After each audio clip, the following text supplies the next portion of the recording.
কাছাড় জেলা প্রশাসনের উদ্যোগে রবিবার শিলচরে ওয়াল পেইন্টিং কর্মসূচি আয়োজিত করা হয়।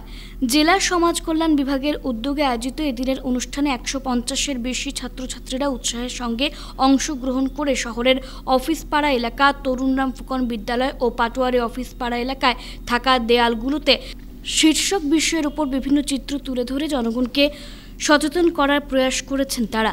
সমাজে মেয়েদের সুরক্ষা ও তার অধিকার সম্পর্কে সচেতনতা বৃদ্ধি করার লক্ষ্যে প্রশাসন এ ধরনের পদক্ষেপ হাতে নিয়েছে। প্রশাসনের এই মহৎ প্রয়াস জনগণের মধ্যে সচেতনতা বৃদ্ধি করার পাশাপাশি বিভিন্ন এলাকাগুলোকে চিত্রকলার মাধ্যমে সাজিয়ে তোলা হয়েছে। বেটি বাঁচাও বেটি পড়াও স্লোগানের মাধ্যমে সমাজকে সচেতনতার বার্তা পৌঁছে দিতে এগিয়ে এসেছে আসাম বিশ্ববিদ্যালয় সহ বিভিন্ন স্কুল ও কলেজের ছাত্রছাত্রী সহ শিলচরের বিভিন্ন সংস্থা সংগঠন।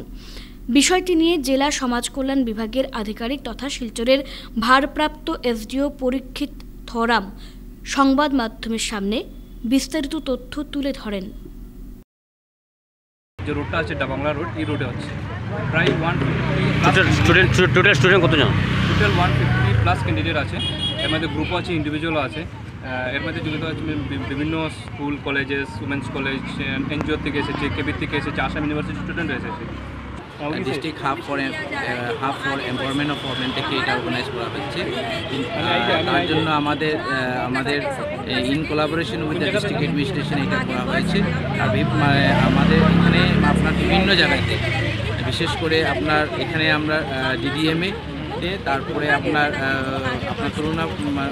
তরুণ ফুকন, তারপরে ডিসি অফিসের সামনে, এই 3 লোকেশনে আর্ট কম্পিটিশনটা হচ্ছে। আর আমরা এই আর্ট কম্পিটিশনে, এই যে আপনার যে ওয়াল পেন্টিং কম্পিটিশনের যুগে আমরা এটাই চেষ্টা করছি যে যেরকম মানে আপনার বেটি বাঁচাও বেটি পড়াওয়ের যে থিমটা, যে আমরা যে উদ্দেশ্য নিয়েছি বা মানে গভর্নমেন্টে এখন পর্যন্ত নিয়েছে কি মানে কীরকম মানে অনেক মেয়েদের, হ্যাঁ, বা ছেলে মেয়েদের মানে বিশেষ করে মেয়েদের কীরকম মানে ওরা মানে পড়তে পারে, পড়াশোনা করা মানে করতে সক্ষম হয়।